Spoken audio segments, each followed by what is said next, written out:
நமக்கு அளிக்கும் அளவுக்கு நேசித்தார். தெய்வீக திருமகனும் தம்மையே வெறுமையாக்கி அடிமையின் தன்மை பூண்டு மனிதருக்கு ஒப்பானார். மனித உருவில் தோன்றி தம்மையே தாழ்த்தி சாவை ஏற்கும் அளவுக்கு, அதுவும் சிலுவை சாவையே ஏற்கும் அளவிற்கு கீழ்ப்படிபவரானார். இவ்வாறு தந்தைக்கும் மகனுக்கும் இடையே உள்ள ஒன்றிப்பின் அடையாளம்தான் சிலுவை. பாம்பினால் கடியுண்டவர்கள் குணமாக மோயிசனால் பாலைவனத்தில் வெண்கல பாம்பு உயர்த்தப்பட்டது போல நாம் நம்முடைய பாவங்களிலிருந்து எழுந்து மீட்பு பெற கிறிஸ்து தன்னையே சிலுவையில் உயர்த்தினார். கிறிஸ்துவின் பாடுகளையும் மரணத்தையும் பற்றி சிந்திப்பதற்கு ஏற்றவாறு இன்றைய திருவழிபாடு, இறைவார்த்தை வழிபாடும் பொது மன்றாட்டுகளும் திருச்சிலுவை ஆராதனை, திருவிருந்து என்று 3 பகுதிகளாக பிரிக்கப்பட்டு இருக்கிறது. கிறிஸ்து தம்மையே வெறுமையாக்கிக் கொண்டார் என்பதை நினைவு கூறும் பொருட்டு பீடம் பொலிவிழந்து காணப்படுகின்றது. பாவத்தினால் மனிதன் வலுவிழந்து காணப்படுகின்றான் என்பதை நினைத்து ஏற்றுக்கொள்ள குரு முகம் குப்புற விழுந்து மௌனமாக ஜெபிக்கிறார். இத்தருணத்தில் நாமும் முழந்தால் படியிட்டு கிறிஸ்து இயேசுவுக்கு முன் நாம் நிற்க பாவம் தடையாக இருப்பதை உணர்ந்து அமைதியாக மன்னிப்பு கேட்டு ஜெபிப்போம். இப்பொழுது எழுந்து நின்று குருவை வரவேற்போம். இறைவா, பழைய பாவத்தின் விளைவாக எல்லா தலைமுறைக்கும் தொடர்ந்து சாவை எங்கள் ஆண்டவரும் திருமகனுமாகிய கிறிஸ்துவின் பாடுகளால் அழித்தீரே. இவ்வுலக மனிதரின் சாயலை இயற்கையின் நீதியால் பெற்றுள்ளது போல நாங்கள் அவருக்கு ஏற்றவர்களாய் இருப்பதால் விண்ணகத்தின் சாயலை உமது அருளின் புனிதத்தால் பெற்றுக்கொள்ள அருள் புரிவீராக. எங்கள் ஆண்டவராகிய கிறிஸ்து வழியாக உம்மை மன்றாடுகின்றோம்.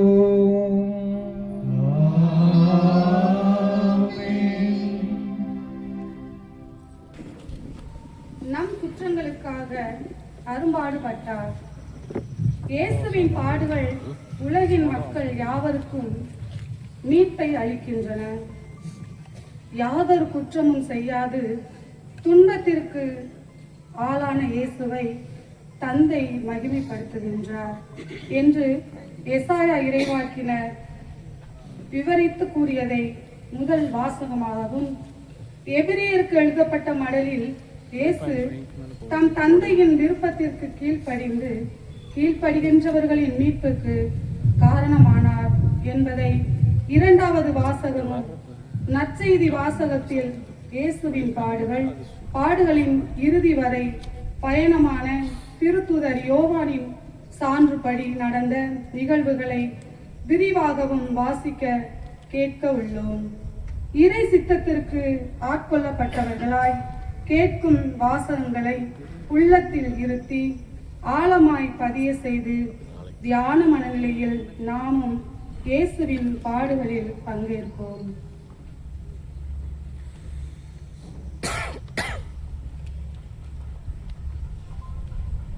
முதல் வாசகம். நம் குற்றங்களுக்காக காயமடைந்தார். இறைவாக்கினர் எசாயா நூலிலிருந்து வாசகம். இறை வார்த்தை அதிகாரம் 52, இறை வார்த்தை 13 மற்றும் அதிகாரம் 53 12 முடிய. அதிகாரம் 52 13 தொடங்கி மற்றும் அதிகாரம் 53 12 முடிய. இதோ என் ஊழியர் சிறப்படைவார், அவர் மேன்மைப்படுத்தப்பட்டு உயர்த்தப்பட்டு பெரிதும் மாற்றியுறுவார். அவரை கண்ட பலர் திகைப்புற்றனர். அவரது தோற்றம் பெரிதும் உருக்குலைந்ததால் மனித சாயலை அவருக்கு இல்லாதிருந்தது. மானிடரின் உருவமே அவருக்கு இல்லை. அவ்வாறே அவர் பல இனத்தாரை அதிர்ச்சிக்குள்ளாக்குவார். அரசர்களும் அவரை முன்னிட்டு வாய்ப்புத்தி நிற்பர். ஏனெனில் தங்களுக்கு சொல்லப்பட்டதை அவர்கள் காண்பர், தாங்கள் கேள்விப்பட்டதை அவர்கள் புரிந்து கொள்வர். நாங்கள் அறிவித்ததை நம்பியவர் யார்? ஆண்டவரின் ஆற்றல் யாருக்கு வெளிப்படுத்தப்பட்டது?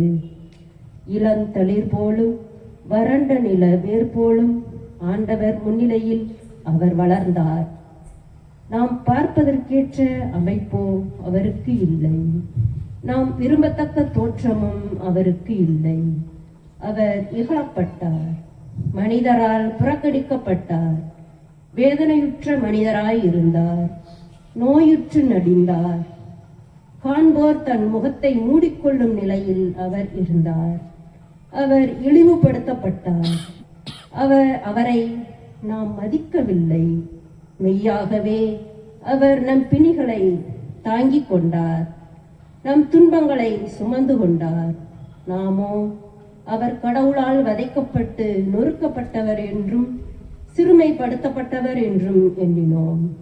அவரோ நம் குற்றங்களுக்காக காயமடைந்தார், நம் தீச்செயலுக்காக நொறுக்கப்பட்டார். நமக்கு நிறைவாழ்வை அளிக்க அவர் தண்டிக்கப்பட்டார். அவர்தம் காயங்களால் நாம் குணமடைகின்றோம். ஆடுகளைப் போல நாம் அனைவரும் வழிதவறி அலைந்தோம். நாம் எல்லாரும் நம் வழியே நடந்தோம். ஆண்டவரோ நம் அனைவரின் தீச்செயல்களையும் அவர் மேல் சுமத்தினார். அவர் ஒடுக்கப்பட்டார், சிறுமைப்படுத்தப்பட்டார். ஆயினும் அவர் தம் வாயை திறக்கவில்லை. அடிப்பதற்கு இழுத்துச் செல்லப்பட்ட ஆட்டுக்குட்டி போலும், ரோமம் கத்தரிப்போர் முன்னிலையில் கத்தா செம்மறி போலும் அவர் தம் வாயை திறவாதிருந்தார். அவர் கைது செய்யப்பட்டு தீர்ப்பிடப்பட்டு இழுத்துச் செல்லப்பட்டார். அவருக்கு நேர்ந்ததை பற்றி அக்கறை கொண்டவர் யார்? ஏனெனில் வாழ்வோர் உலகினின்று அவர் அகற்றப்பட்டார். என் மக்களின் குற்றத்தை முன்னிட்டு கொலையுண்டார். கண் செயல் எதுவும் அவர் செய்ததில்லை, வஞ்சனை எதுவும் அவர் வாயில் இருந்ததில்லை. ஆயினும் தீயவரிடையே அவருக்கு கல்லறை அமைத்தார்கள். செத்தபோது அவர் செல்வரோடு இருந்தார். அவரை நொறுக்கவும் நோயால் வதைக்கவும் ஆண்டவர் திருவுளம் கொண்டார். அவர் தம் உயிரை குற்றணிக்கா பலியாக தந்தார். எனவே தம் வழிமரபு கண்டு நீடு வாழ்வார். ஆண்டவரின் திருவுளம் அவர் கையில் சிறப்புறும். அவர் தம் துன்ப வாழ்வின் பயனை கண்டு நிறைவடைவார்.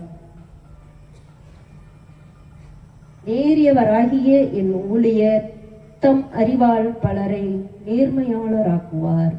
அவர்களின் தீச்செயல்களை தாமே சுமந்து கொள்வார். ஆதலால் நான் அவருக்கு மதிப்பு மிக்கவரிடையே சிறப்பளிப்பேன். அவரும் வலியோரோடு கொள்ளைப்பொருளை பங்கிடுவார். ஏனெனில் அவர் தம்மையே சாவுக்கு கையளித்தார். கொடியவருள் ஒருவராக கருதப்பட்டார்.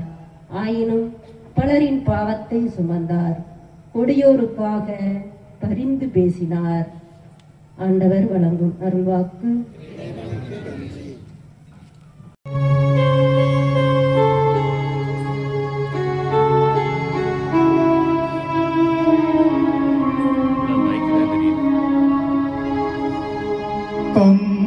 தந்தையே உம் கையில் என் ஆவியை ஒப்படைக்கின்றேன். தந்தையே உம் கையில் என் ஆவியை ஒப்படைக்கின்றேன். தந்தையே உம் கையில் என் ஆவியை ஒப்படைக்கின்றேன்.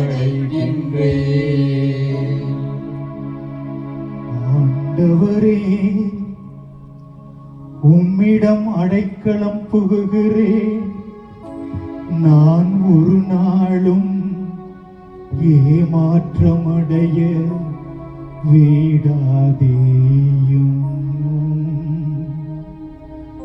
உம்முடைய நீதியின்படி என்னை விடுவித்தருளும். உம் கையில் என் ஆவியை ஒப்படைக்கின்றேன் ஆண்டவரே. வார்த்தையில் தவறாத இறைவா, இறைவா,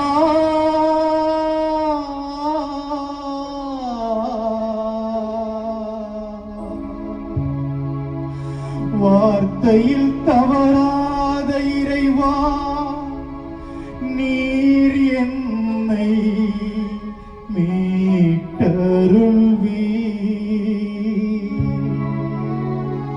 தந்தையே, உம் கையில் என் ஆவியை ஒப்படைக்கின்றேன்.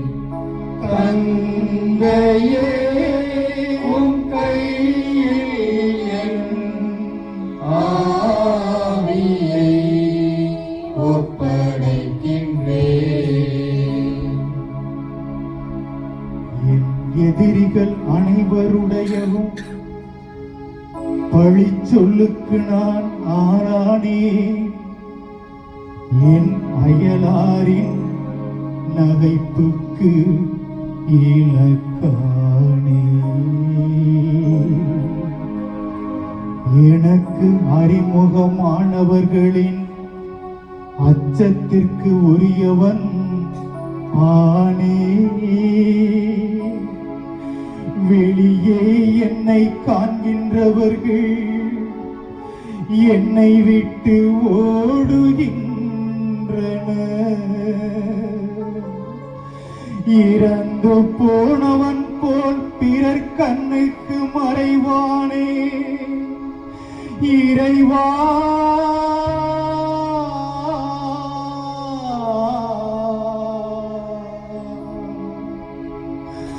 இறந்து போனவன் போல் பிறர் கண்ணுக்கு மறைவானே. உடைந்து போன மட்களத்தை போரானே.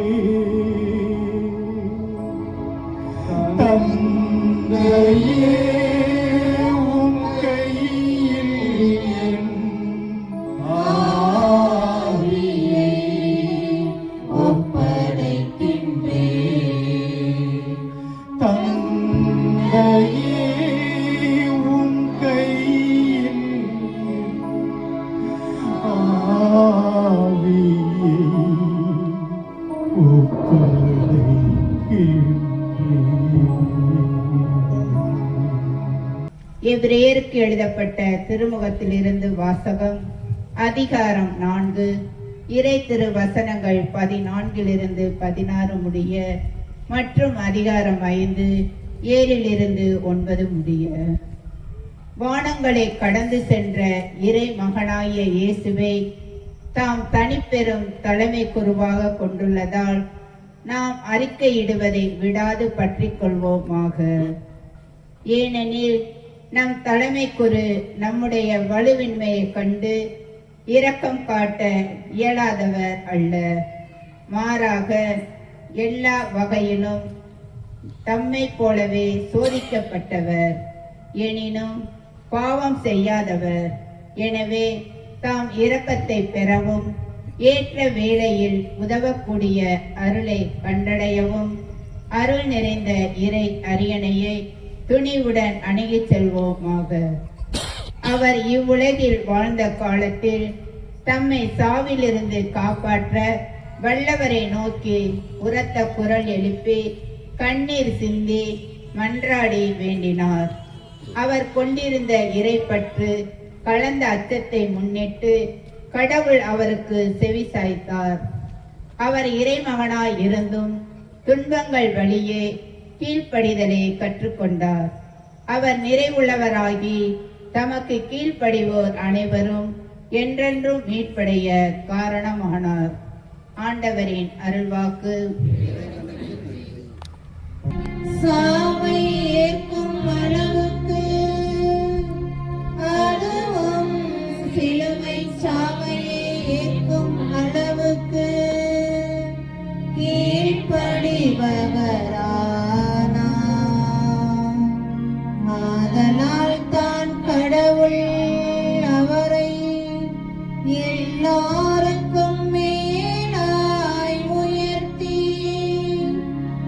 எப்பெயருக்கும் மேலான பெயரை அவருக்கு அருளினார். இப்போது அனைவரும் அமர்ந்து கொள்ளுங்கள். யோவான் எழுதியபடி நம் ஆண்டவராகிய இயேசு கிறிஸ்துவின் திருப்பாடுகள். இயேசு தம் சீடர்களோடு கெதரோன் என்னும் நீரோடையை கடந்து சென்றார். அங்கே ஒரு தோட்டம் இருந்தது. தம் சீடர்களோடு இயேசு அதில் நுழைந்தார். அவரை காட்டிக் கொடுத்த யூதாசுக்கு அந்த இடம் தெரியும். ஏனெனில் இயேசுவும் அவருடைய சீடர்களும் அடிக்கடி அங்கு கூடுவர். படை பிரிவினரையும் தலைமை குருக்களும் பரிசேயரும் அனுப்பிய காவலர்களையும் கூட்டிக் கொண்டு யூதாசு விளக்குகளோடும் பந்தங்களோடும் படைக்கலங்களோடும் அங்கே வந்தான். தமக்கு நிகழப்போகிற அனைத்தையும் இயேசு அறிந்து அவர்கள் முன் சென்று, யாரை தேடுகிறீர்கள் என்று கேட்டார். அவர்கள் மறுமொழியாக, நாசரேத்திலே இயேசுவை தேடுகிறோம் என்றார்கள். நான் தான் என்றார். அவரை காட்டிக் கொடுத்த யூதாசும் அவர்களோடு நின்று கொண்டிருந்தான். நான் தான் என்று இயேசு அவர்களிடம் சொன்னதும் அவர்கள் பின்வாங்கி தரையில் விழுந்தார்கள். யாரை தேடுகிறீர்கள் என்று இயேசு மீண்டும் அவர்களிடம் கேட்டார். அவர்கள், நாசரேத்திலே இயேசுவை தேடுகிறோம் என்றார்கள். இயேசு அவர்களை பார்த்து, நான் தான் என்று உங்களிடம் சொன்னேனே. நீங்கள் என்னை தேடுகிறீர்கள் என்றால் இவர்களை போக விடுங்கள் என்றார். நீர் என்னிடம் ஒப்படைத்தவர்களுள் எவரையும் நான் இழந்து விடவில்லை என்று அவரே கூறியிருந்தது இவ்வாறு நிறைவேறியது. சீமோன் பேதுருவிடம் ஒரு வாள் இருந்தது. அவர் அதை உருவி தலைமை குருவின் பணியாளரை தாக்கி அவரது வலக்காதை வெட்டினார். அப்பணியாளரின் பெயர் மால்கு. இயேசு பேதுருவிடம், வாளை உரையில் போடு. தந்தை எனக்கு அளித்த துன்ப கிண்ணத்திலிருந்து நான் குடிக்காமல் இருப்பேனோ என்றார். படைப்பிரிவினரும் ஆயிரத்தவர் தலைவரும் யூதர்களின் காவலர்களும் இயேசுவை பிடித்து கட்டி முதலில் அவரை அன்னாவிடம் கொண்டு சென்றார்கள். ஏனெனில் அந்த ஆண்டில் தலைமை குருவாய் இருந்த கயபாவுக்கு அவர் மாமனார். இந்த கயபாதான் மக்களுக்காக ஒருவர் மட்டும் இறப்பது நல்லது என்று யூதர்களுக்கு ஆலோசனை கூறியவர். சீமோன் பேதுருவும் மற்றொரு சீடரும் இயேசுவை பின்தொடர்ந்து வந்தனர்.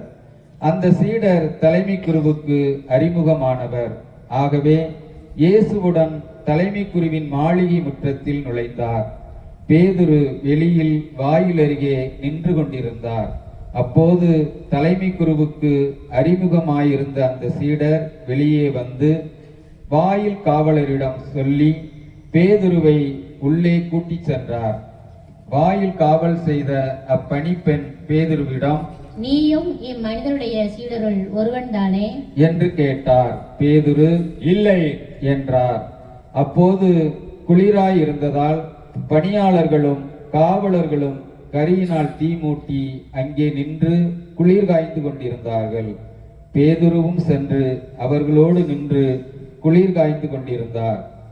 தலைமை குரு இயேசுவின் சீடர்களை பற்றியும் அவருடைய போதனையை பற்றியும் அவரிடம் கேட்டார்.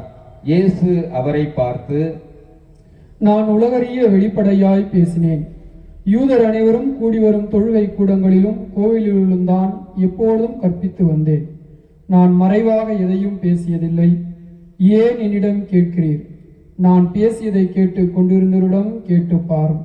நான் என்ன சொன்னேன் என அவர்களுக்கு தெரியுமே என்றார். அவர் இப்படி சொன்னதால் அங்கு நின்று கொண்டிருந்த காவலருள் ஒருவர், தலைமை குருவுக்கு இப்படியா பதில் கூறுகிறாய் என்று சொல்லி இயேசுவின் கன்னத்தில் அறைந்தார்.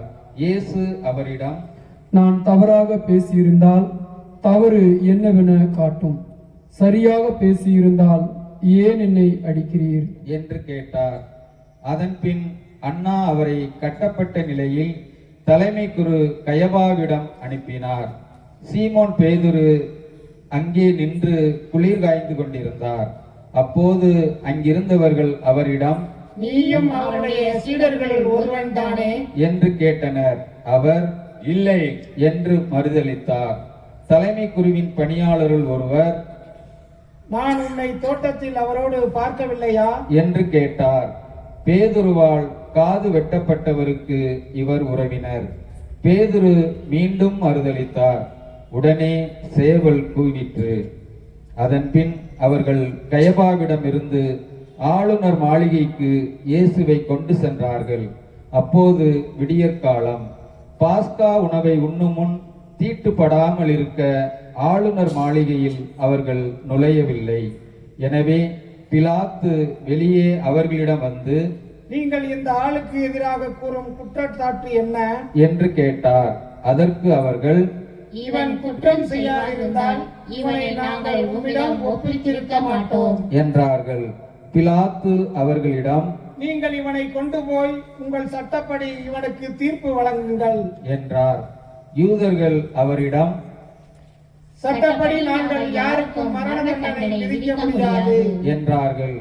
இவ்வாறு தாம் எப்படிப்பட்ட சாவுக்கு உட்பட போகிறார் என்பதை குறிப்பிட்டு இயேசு கூறியிருந்ததை நிறைவேறச் செய்தார்கள்.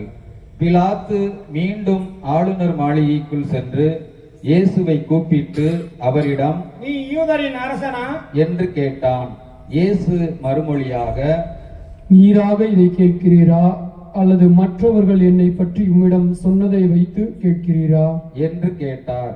அதற்கு பிலாத்து, நான் ஒரு யூதனா என்ன?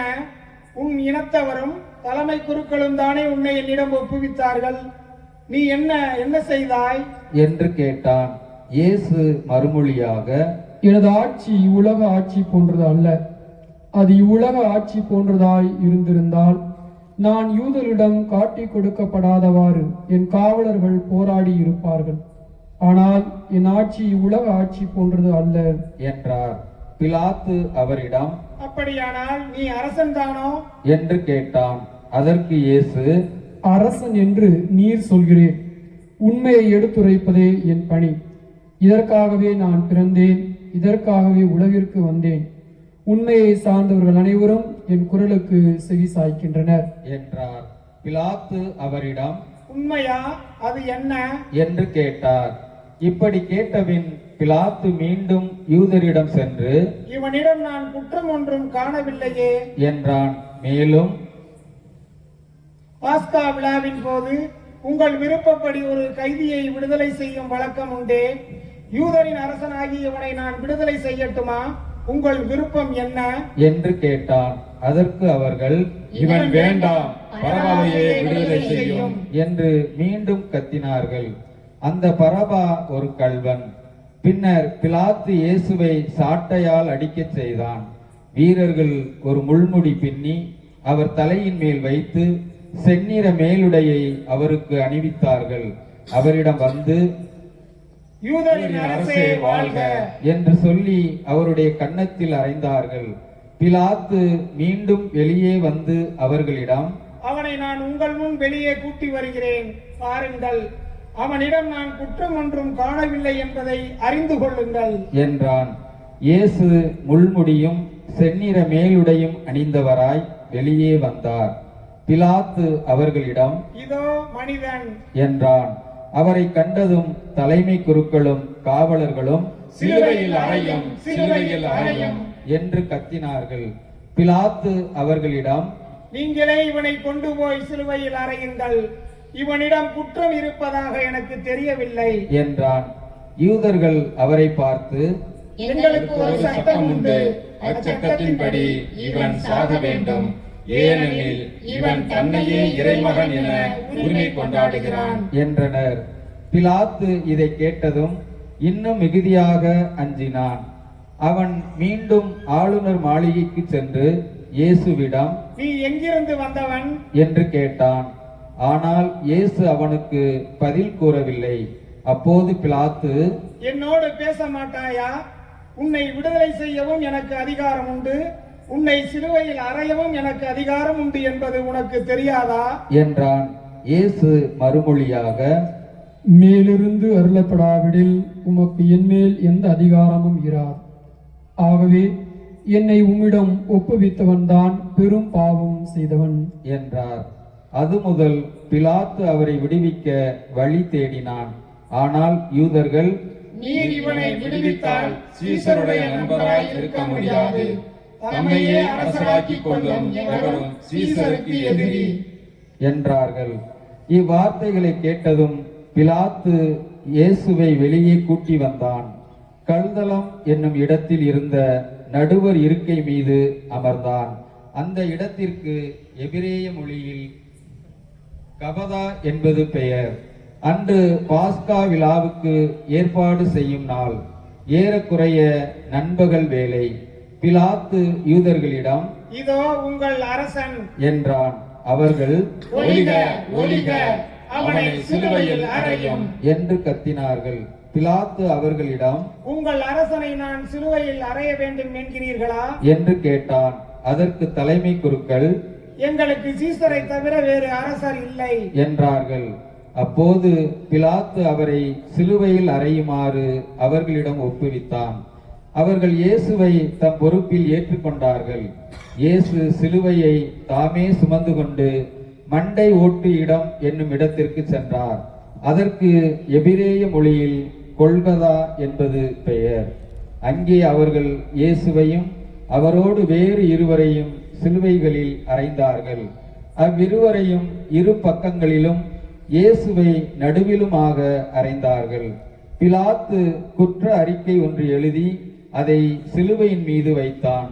அதில் நாசரேத்து இயேசு யூதர்களின் அரசன் என்று எழுதியிருந்தது. இயேசு சிலுவையில் அறையப்பட்ட இடம் நகரத்துக்கு அருகில் இருந்ததால் யூதருள் பலர் இந்த குற்ற அறிக்கையை வாசித்தனர்.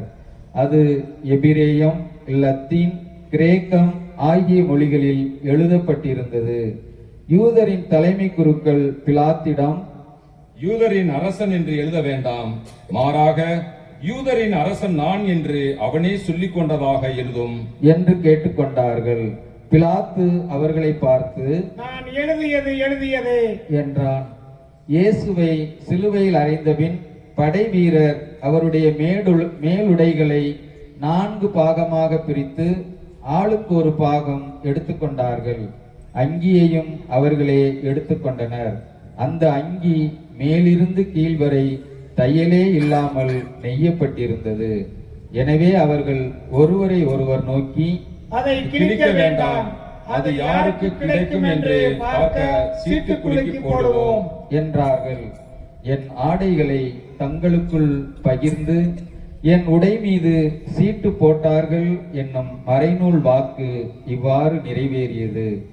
சிலுவை அருகில் இயேசுவின் தாயும் தாயின் சகோதரியும் குளோபாவின் மனைவியுமான மரியாவும் மகதல மரியாவும் நின்று கொண்டிருந்தனர். இயேசு தம் தாயையும் அருகில் நின்ற தம் அன்பு சீடரையும் கண்டு தம் தாயிடம், அம்மா, இவரே உம் மகன் என்றார். பின்னர் தம் சீடரிடம், இவரே உம் தாய் என்றார். அந்நேரம் முதல் அச்சீடர் அவரை தம் வீட்டில் ஏற்று ஆதரவு அளித்து வந்தார். இதன் பின் அனைத்தும் நிறைவேறிவிட்டது என்பதை அறிந்த இயேசு, தாகமாய் இருக்கிறது என்றார். மறைநூலில் எழுதியுள்ளது நிறைவேறவே இவ்வாறு சொன்னார். அங்கே ஒரு பாத்திரம் நிறைய புளித்த திராட்சை ரசம் இருந்தது. அதில் கடற்பஞ்சை நன்கு தோய்த்து ஈசோப்பு தண்டில் பொருத்தி அதை அவர்கள் அவரது வாயில் வைத்தார்கள். அந்த ரசத்தை குடித்ததும் இயேசு, எல்லாம் நிறைவேறிற்று என்று கூறி தலை சாய்த்து ஆவியை ஒப்படைத்தார். அனைவரும் முழந்தாள் படியிடிந்து 1 நிமிடம் அமைதியாக ஜெபிக்கவும்.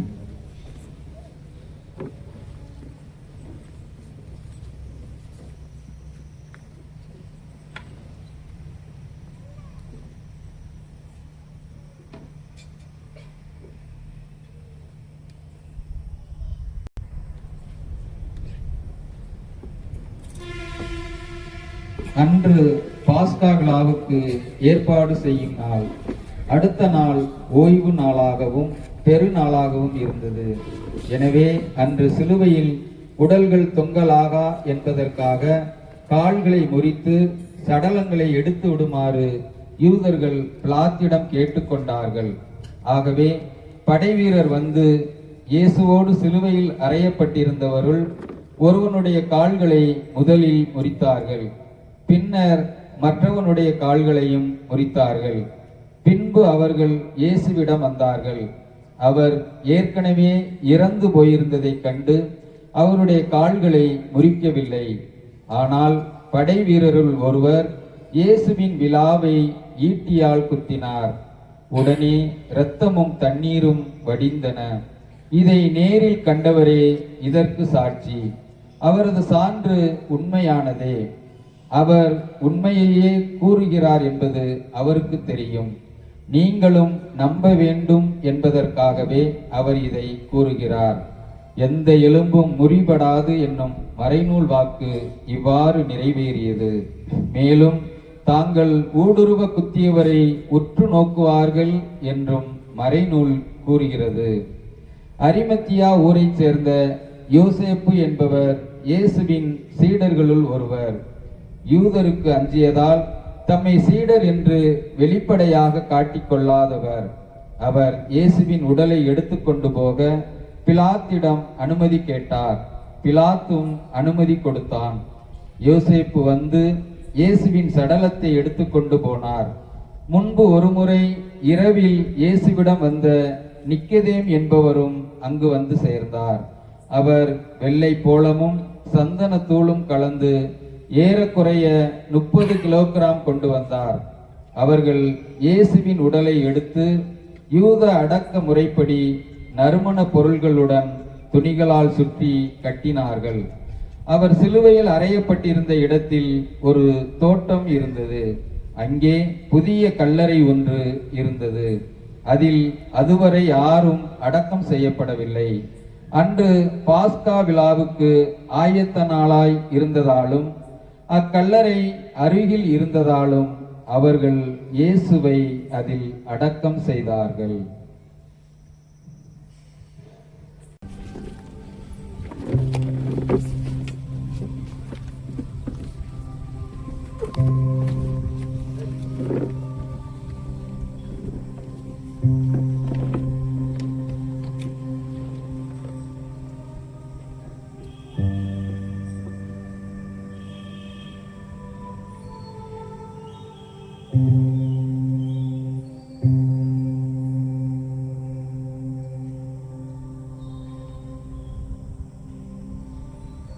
இப்போது குரு இயேசுவின் பாடுகளால் கிடைத்த மீட்பின் பலனை நமக்கு கொடையாக கொடுத்தருளுமாறு தந்தையாம் இறைவனிடம் ஜெபிப்பார்.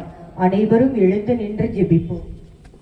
இரண்டாம் உலகப் போர் நிறைவுற்ற பின்னர் ஜப்பான் நாடு மிகவும் அதிகமாக பாதிக்கப்பட்ட நாடாக பார்க்கப்பட்டது. ஏனென்றால் ஹிரோஷிமா, நாகசாகி இடங்களில் குண்டு வீசப்பட்டு இதுவரையும் உலகில் போர் கருவிகளை இல்லாமல் வெறும் படைப்பிரிவினரோடு போர் செய்து கொண்டிருந்த ஜப்பான் அரசாங்கம் அன்றைய அரசனோடு துணை நின்ற ஒரு குட்டோலோன் என்று சொல்லப்படுகின்ற ஒரு மன்னரின் பரிந்துரையால் அங்கு போர் பயிற்சி கொடுக்க வேண்டும் என்று முடிவு செய்கின்றார்கள். இதுவரையும் நாட்டை பாதுகாத்து வந்த சாமுராய்கள் எல்லோரும் இதற்கு எதிர்ப்பு தெரிவிக்கின்றார்கள். சாமுராய்களை கொன்று ஒழிப்பதற்காக அல்லது சாமுராய்களுக்கு எதிராக போர் செய்வதற்காக ஏங்கல் மார்க்கல் என்ற வெளிநாட்டிலிருந்து, அதாவது இங்கிலாந்திலிருந்து ஒரு படை பிரிவினரின் தலைவன் கொண்டு வரப்படுகின்றார். 1960களில் அவர்களுக்கு போர் பயிற்சி கொடுக்கப்படுகின்றது. சாமுராய்கள் இவர்களை எதிர்க்கின்றார்கள். 1922ஆம் ஆண்டு நடைபெற்ற போரில் ஏங்கல் மார்க்கல் சாமுராய்களிடம் தோற்று போகின்றான். ஆங்கிலேய பயிற்சியாளர்கள் தோற்று விடுகின்றார்கள். அந்த ஏங்கல் மார்க்கலை அவர்கள் நாடு கடத்தி அவர்கள் இருந்த அந்த ஊருக்கு அழைத்து சென்றார்கள்.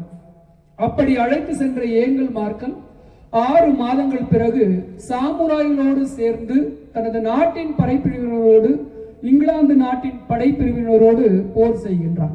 போரில் த லாஸ்ட் சாமுராய், அதாவது கடைசி சாமுராயாக சொல்லப்படுகின்ற காஷ்மாட்டோ என்பவர் இறந்து விடுகின்றார். போரில் தோல்வியுற்ற அந்த சாமுராய்களின் கடைசி வாள் கொண்டு வரப்படுகின்றது. ஏங்கல் மார்க்கல் அதை சுமந்து வருகின்றான்.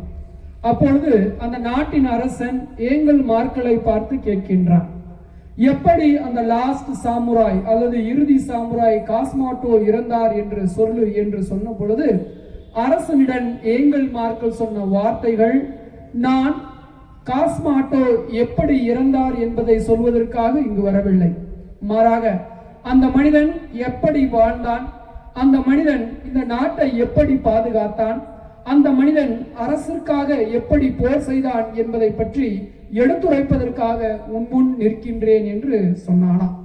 இது வரலாற்றில் ஜப்பான் அரசுக்கு எப்படி ஒரு மனிதன் இந்த உலகின் மீது அல்லது அந்த நாட்டின் மீது அந்த அரசின் மீது அன்பு கொள்ள முடியும் என்பதை எடுத்துரைக்கின்ற ஒரு நிகழ்வாக பார்க்கப்பட்டது. இறையேசுவில் பிரியமான சகோதர சகோதரிகளே, இன்று நாம் கொண்டாடுகின்ற இந்த திருச்சிலுவையாக இருக்கட்டும் அல்லது இந்த திருச்சிலுவை பாதுகளின் அல்லது பெரிய வெள்ளியில் நாம் செய்கின்ற இந்த புனிதவார நிகழ்வுகளின் முத்தாய்ப்பாக இருக்கின்ற இன்றைய நிகழ்வுகள் இயேசு எப்படிப்பட்ட மரணத்தை ஏற்றார் என்பதை நினைவு கூறுவதற்காக அல்ல, மாறாக இயேசு எப்படிப்பட்ட வாழ்வை வாழ்ந்தார், எப்படிப்பட்ட நற்செய்தி பணியை செய்தார், யாருக்காக அந்த சிலுவையை சுமந்தார், யாருக்காக உயிரை விட்டார் என்பதை நினைவு கூறுவதுதான் இந்த திருப்பாடுகளின் வெள்ளியில் நடக்கின்ற நிகழ்வுகள் நமக்கு கொடுக்கின்றன.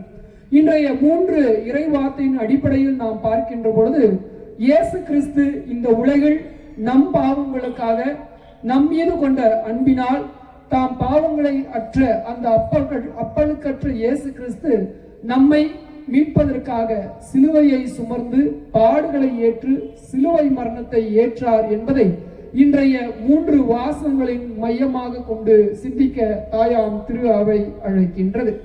இயேசுவின் பாடுகளும் சரி மரணமும் சரி ஒவ்வொரு ஆண்டும் ஏன் நினைவு கூறப்படுகின்றது என்றால், ஒவ்வொரு ஆண்டும் ஏன் இது சிறப்பு மிக்க ஒரு நிகழ்வாக பார்க்கப்படுகின்றது என்றால், இயேசுவின் மரணம் ஒரு சாதாரண மரணம் அல்ல, அது ஒரு அரசியல் கொலையும் அல்ல, அல்லது பலருடைய காழ்ப்புணர்ச்சியினால் ஏற்பட்ட மரணமும் அல்ல, மாறாக அது ஒரு நீதியின் போராட்டம்.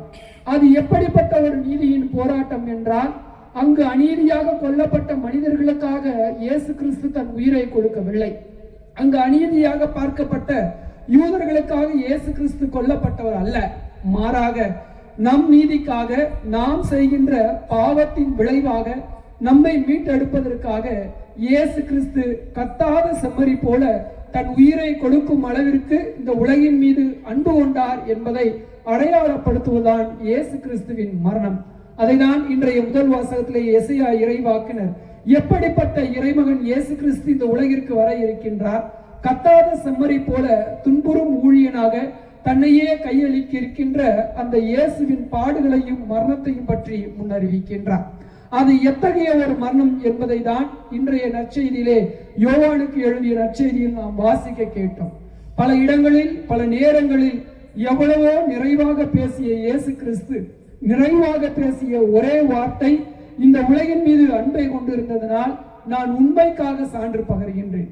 உண்மை என்பது யாது என்று பிலாத்து கேட்ட பொழுது உண்மை என்பது யாது என்பதை அவர் கூறவில்லை, மாறாக தானே உண்மையாக, தானே நீதியாக, தானே சாவின் விழும்பாக, தானே மீட்பின் அடையாளமாக இந்த உலகின் மீது அன்பு கொண்டார் என்பதை தான் இன்றைய நிகழ்வு நமக்கு சிந்தனையாக கொடுக்கின்றது. இதுவரையும் சிலுவை சாவு ஒரு கேவலமான சாவு. சிலுவை சாவில் கொல்லப்பட்டவர்கள் இந்த உலகில் எந்த ஒரு அடையாளமும் படுத்தப்பட மாட்டார்கள். ஏனென்றால் அந்த சிலுவை சாவு யாரால் கொடுக்கப்பட்டது? ரோமையர்களால் கொடுக்கப்பட்டது. ரோமையர்கள் கொடுக்கின்ற ஒரு தண்டனை ஒரு கேவலமான சாவு. ஒரு சாவு எந்த அளவிற்கு ஒரு மனிதனுக்கு வரக்கூடாது என்றால், சிலுவை மரணம் என்பது அங்கு அரசுக்கு எதிராக போராடுகின்றவர்களும் இந்த மக்களால் வெறுக்கப்பட்டவர்களுக்கும் கொடுக்கப்பட்ட சாவு. ஆனால் எப்பொழுது இயேசு அந்த சிலுவை சாவை சுமந்து சென்றாரோ, அந்த சிலுவையில் தன் உயிரை கொடுத்தாரோ, அது ஒரு புனிதமிக்க சாவாக பார்க்கப்பட்டது. வரலாற்றில் அதன் பின்னர் யாரும் சிலுவையில் அறையப்பட்டதாக கூறப்படவும் இல்லை. அந்த சிலுவை மரணம் யாருக்கும் கொடுக்கப்பட்டதாகவும் கூறப்படவில்லை. மாறாக அது ஒரு மாண்புமிக்க ஒரு நீதியின் சாவாக பார்க்கப்பட்டதற்கான காரணத்தை இன்றைய 2வது வாசகத்திலே எபிரேயருக்கு எழுதியவர் அழகாக சொல்லி இருக்கின்றார்.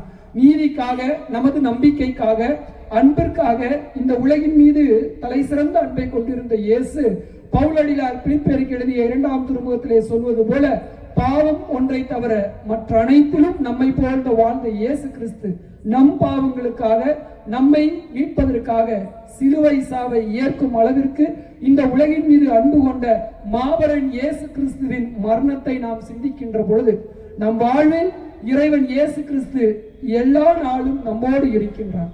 அவரது மரணம் ஏதோ நமக்காக, நம் பாவங்களுக்காக இறக்கின்ற மரணம் அல்ல, மாறாக நம்மை நம் பாவங்களில் இருந்து மீட்டெடுப்பதற்காக இந்த சிலுவை சாவை, கேவலமான இந்த சிலுவை சாவை ஏற்று இந்த உலகின் மிகவும் உயர்ந்த ஒரு சாவாக மாற்றிய தருணத்தை தான் இன்று நாம் நினைவு கூறுகின்றோம்.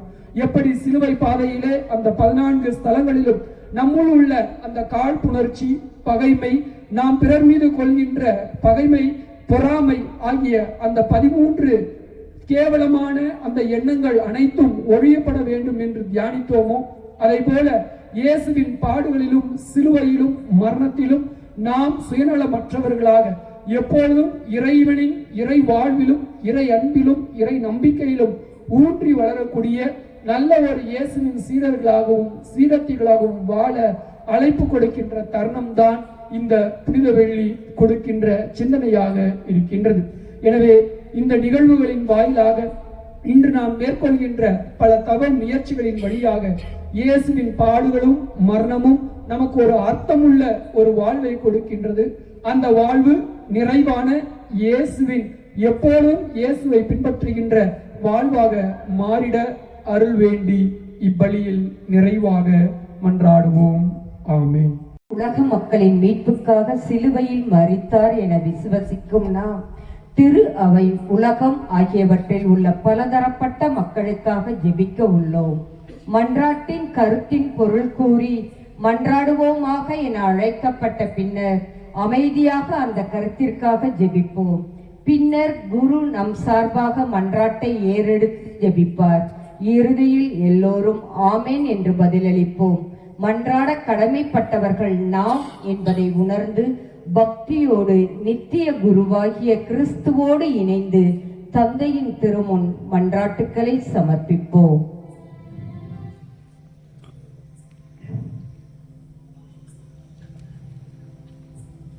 இறைவனின் புனித திரு அவைக்காக அன்புமிக்க சகோதர சகோதரிகளே, இறைவனின் புனித திரு அவைக்காக மன்றாடுவோம்.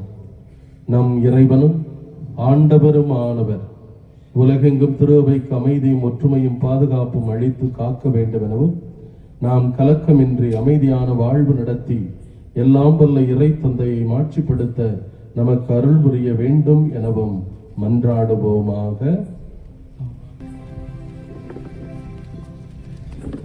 என்றும் உள்ள எல்லாம் உள்ள இறைவா, கிறிஸ்துவில் உமது ஆட்சியை மக்கள் இனங்களுக்கெல்லாம் வெளிப்படுத்தினீரே.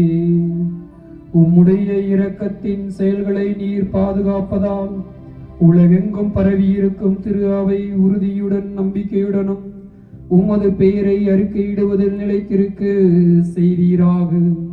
எங்கள் ஆண்டவராகிய கிறிஸ்து வழியாக உம்மை மன்றாடுகின்றோம். திருத்தந்தை லியோவுக்காகவும் மன்றாடுவோம். தலைமை ஆயர் நிலைக்கு அவரை தேர்ந்தெடுத்த நம் இறைவனும் ஆண்டவருமானவர் எவ்வகை தீங்குமின்றி அவரை பேணி காப்பாராக. அதனால் அவர் இறைவனின் புனித மக்களை வழிநடத்தி தம்முடைய புனித திரு அவையை வலம் பெறச் செய்ய வேண்டும் என மன்றாடுவோம். என்றும் உள்ள எல்லாம் உள்ள இறைவா, உமது திட்டப்படியே அனைத்தையும் அமைக்கப்பட்டுள்ளன. அதனால் உமது அதிகாரத்தால் ஆளப்படும் கிறிஸ்துவ மக்களாகிய எங்கள் வேண்டல்களை பரிவிரக்கத்துடன் கண்ணோக்கியருளும். திரு தந்தையின் தலைமையின் கீழ் நாங்கள் நம்பிக்கையில் வளரும்படி அவரை பரிவுடன் காத்தருள்வீராக. எங்கள் ஆண்டவராகிய கிறிஸ்து வழியாக உம்மை மன்றாடுகின்றோம்.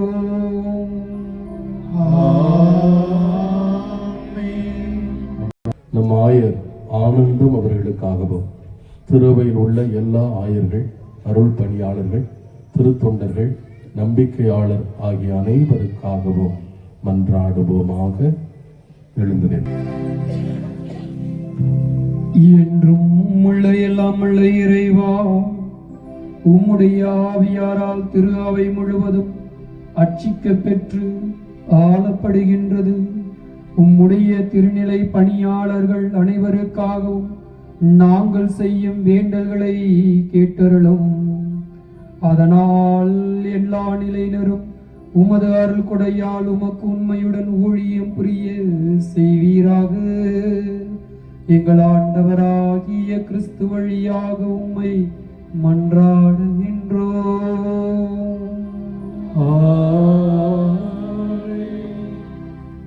அதனால் நம் இறைவனும் ஆண்டவருமானவர் தமது இரக்கத்தை பொழிந்து அவர்களுடைய இதயங்களின் செவிகளை திறந்து விடுவாராக.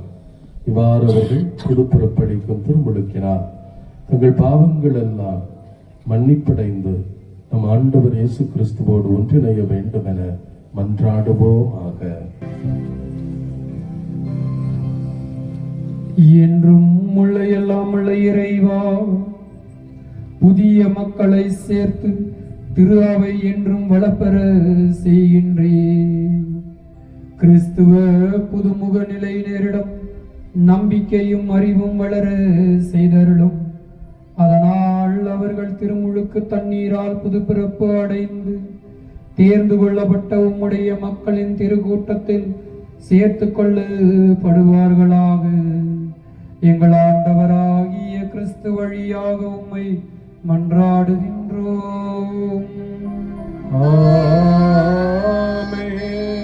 ஒற்றுமைக்காக கிறிஸ்துவில் நம்பிக்கை கொண்டுள்ள நம் சகோதர சகோதரிகள் அனைவருக்காகவும் மன்றாடுவோம். நம் இறைவனும் ஆண்டவருமானவர் அவர்களை உண்மையின் பாதையில் வழி நடத்தி தமது ஒரே திருவையில் கூட்டிச் சேர்த்து காத்தருள வேண்டும் என மன்றாடுவோமாக. என்றும் உள்ள எல்லாம் உள்ள இறைவா, சிதறண்டோர்களை ஒன்று சேர்ப்பவரும் ஒருங்கிணைந்தவற்றை பேணி காப்பவரும் நீரே. உம் திருமகனின் மந்தையை கனிவுடன் கண்ணோக்கி அருளும். இவ்வாறு ஒரே திருமுழுக்கினால் தூய்மைப்படுத்தி அவர்களை நம்பிக்கையின் முழுமையால் இணைத்து அன்பின் பிணைப்பில் ஒன்று சேர்ப்பீராக. எங்கள் ஆண்டவராகிய கிறிஸ்து வழியாக உம்மை மன்றாடுகின்றோம்.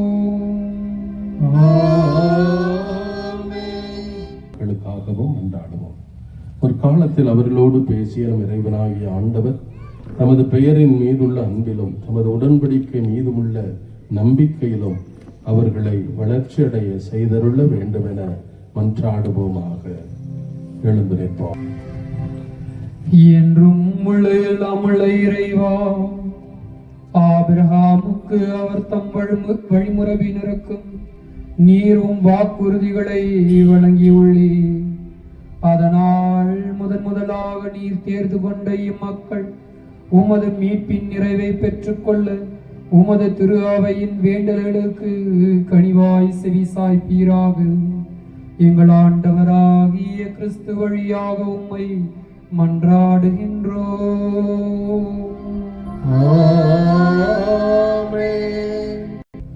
கிறிஸ்துவில் நம்பிக்கை கொள்ளாதவர்களுக்காக மன்றாடுவோம். தூய ஆவியாரின் ஒளியை பெற்று அவர்களும் மீட்பு பாதைக்கு வந்து சேர வேண்டும் என மன்றாடுவோமாக. என்றும் உள்ள எல்லாம் உள்ள இறைவா, கிறிஸ்துவை ஏற்றுக்கொள்ளாத மக்கள் உம் திருமுன் நேர்மையான இதயத்தோடு நடந்து உண்மையை கண்டுகொள்ள செய்வீராக. நாங்களும் ஒருவர் மற்றவர் மீது எப்போதும் அன்பு கொள்வதாலும் உமது வாழ்வின் மறை உண்மையை மென்மேலும் புரிந்து கொள்வதில் ஆவல் கொள்வதாலும் உமது அன்பை உலகில் வீச தெளிவாக காட்ட சாட்சிகளாய் விளங்கு செய்வீராக. எங்கள் ஆண்டவராகிய கிறிஸ்து வழியாக உம்மை மன்றாடுகின்றோம். அறிய முடியாது என்பவர்களுக்காகவும் மன்றாடுவோம். அவர்கள் நேர்மையான இதயத்தோடு நன்னெறியில் வாழ்ந்து கடவுளை கண்டடையுமாறு மன்றாடுவோமாக. என்றும் உள்ள எல்லாம் அல்ல இறைவா, மனிதர் அனைவரும் எப்போதும் உண்மையே விரும்பி தேடவும் உம்மை கண்டடைவதால் அமைதி பெறவும் நீர் அவர்களை படைத்தீரே. அதனால் இவ்வுலகில் ஏற்படும் எல்லாவித தீங்கு விளைவிக்கும் இடையூறுகளுக்கும் நடுவிலும் அவர்கள் அனைவரும் உமது பரிவிரக்கத்தின் அறிகுறிகளையும் உம்மை நம்புவோர் ஆற்றும் நற்செயல்களின் சான்றுகளையும் கண்டுணர செய்வீராக. எங்கள் ஆண்டவராகிய கிறிஸ்து வழியாக உம்மை மன்றாடுகின்றோம்.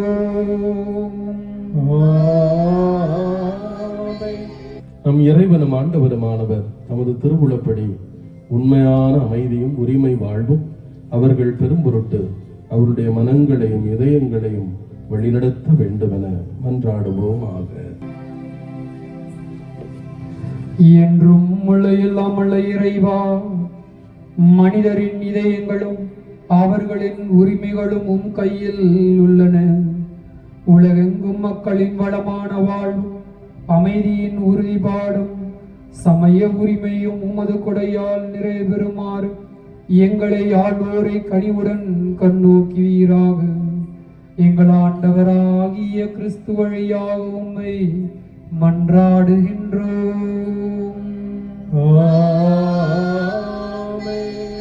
அன்புமிக்க சகோதர சகோதரிகளை, துன்புறும் அனைவருக்காகவும் எல்லாம் வல்ல தந்தை ஆகிய கடவுளிடம் மன்றாடுவோம்.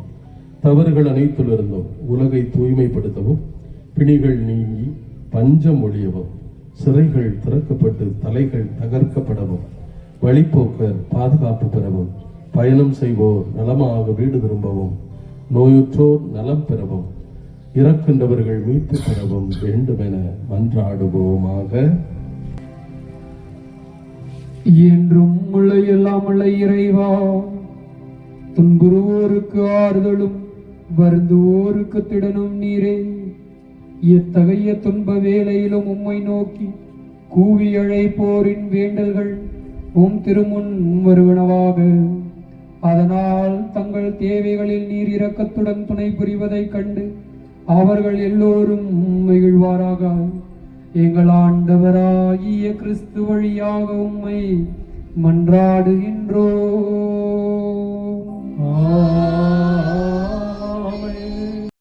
முத்தி செய்த பிற்பாடு இறைமக்கள் வரிசையாக வந்து முத்தி செய்வோம்.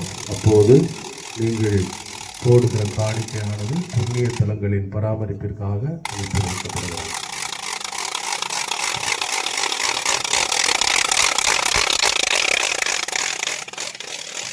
உலகுக்கு எடுத்து கூற நம்மையும் அழைக்கின்றார்.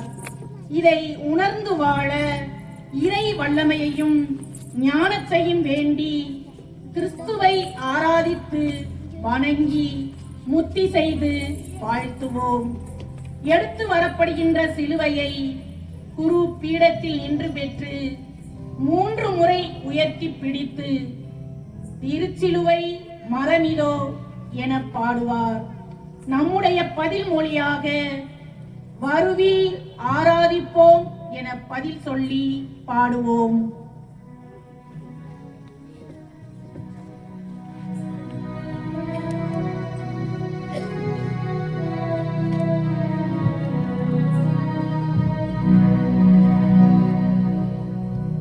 திருச்சிலுவை மரமிதோ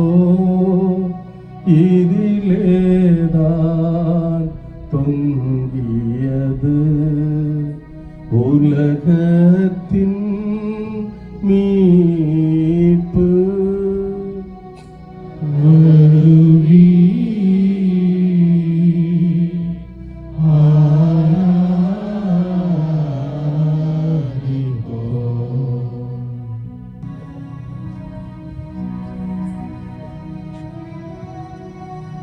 திருச்சிலுவை மரமிதோ இதிலேதான் தொங்கியது உலகத்தின் மீட்பு.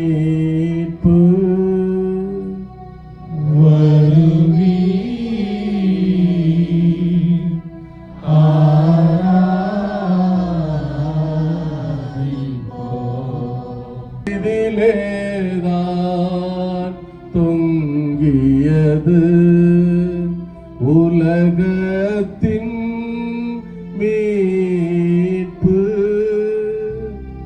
வருமே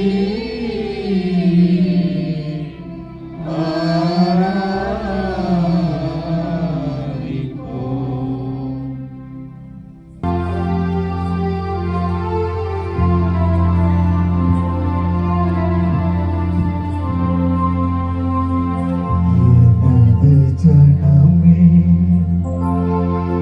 நான் உனக்கு என்ன தீங்கு செய்தேன் சொல்.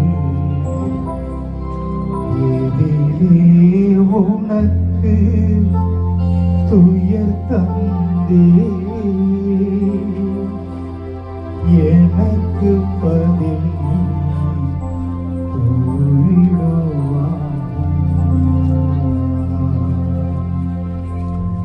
எனது ஜனமே, நான் உனக்கு என்ன தீங்கு செய்தேன் சொல். எனக்கு பதில் நீ கூறிடுவாய். எகிப்து நாட்டில் நின்றுன்னை மீட்டு கொண்டு வந்தேனே, அதனாலே உன் மீட்பருக்கு சிலுவை மரத்தை நீ தந்தாய். எனது ஜனமே, நான் உனக்கு என்ன தீங்கு செய்தேன் சொல். எதிலே உனக்கு துயர் தந்தேன், எனக்கு பதில் நீ கூறிடுவாய். 40 ஆண்டுகள் நான் உன்னை பாலைநிலத்தில் வழிநடத்தி உனக்கு மன்னா உணவூட்டி வனமிகு நாட்டினுள் வரச் செய்தேன். எனது ஜனமே, நான் உனக்கு என்ன தீங்கு செய்தேன் சொல். எதிலே உனக்கு துயர் தந்தேன், எனக்கு பதில் நீ கூறிடுவாய். நான் உனக்காக எகிப்தியரை அவர் தம் தலைச்சன் பிள்ளைகளை வதைத்து ஒழித்தே. நீ என்னை கசையால் வைத்து கையளித்தாய். எனது ஜனமே, நான் உனக்கு என்ன தீங்கு செய்தேன் சொல். எதிலே உனக்கு துயர் தந்தேன், எனக்கு பதில் நீ கூறிடுவாய்.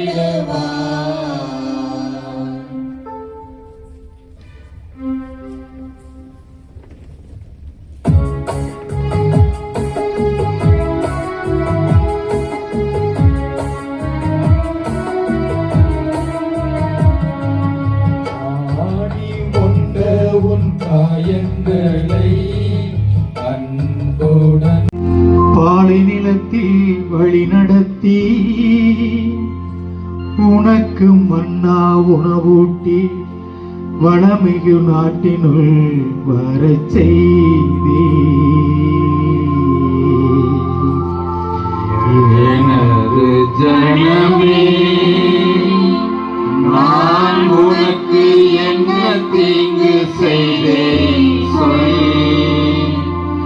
எதிலே உனக்கு துயர் தந்தேன், எனக்கு பதில் நீ கூறிடுவாய்.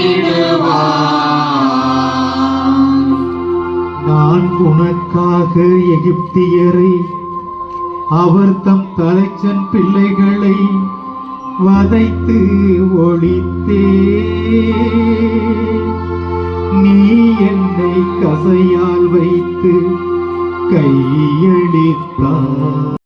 என்ன தீங்கு செய்தேன் சொல். எதிலே உனக்கு உயிர் தந்து எனக்கு பதில் நீ கூறிடுவாய். 40 ஆண்டுகள் நான் உன்னை பாலை நிலத்தில் வழிநடத்தி உனக்கு மன்னா உணவூட்டி வளமிகு நாட்டினுள் வரச் செய்தேன். எனது ஜனமே, நான் உனக்கு என்ன தீங்கு செய்தேன் சொல். எதிலே உனக்கு துயர் தந்தேன் எனக்கு பதில் நீ. தீமை அனைத்திலிருந்தும் எங்களை விடுவித்து எங்கள் வாழ்நாளில் அமைதியை கனிவுடன் அருள உம்மை மன்றாடுகின்றோம். உமது இரக்கத்தின் உதவியால் நாங்கள் பாவத்திலிருந்து எப்போதும் விடுதலை பெற்று யாதொரு கலக்கமின்றி நலமாயிருப்போமாக. நாங்கள் எதிர்நோக்கி இருக்கும் பேரின்பத்திற்காகவும் எம் மீட்பராகிய இயேசு கிறிஸ்துவின் வருகைக்காகவும் காத்திருக்கின்றோம். ஏனெனில் ஆட்சியும் வல்லமையும் ஆட்சியும் என்றென்றும் உமதே. இதோ இறைவனின் செம்மறி, உலகின் பாவங்களை போக்குபவர். இச்செம்மறியின் விருந்திற்கு அழைக்க பெற்றோர் பேறு பெற்றோர். நீர் என் இல்லத்தில் எழுந்தருளி வர நான் தகுதியற்றவன். ஆனால் ஒரு வார்த்தை மட்டும் சொல்லியருளும், எனது ஆன்மா நலமடையும்.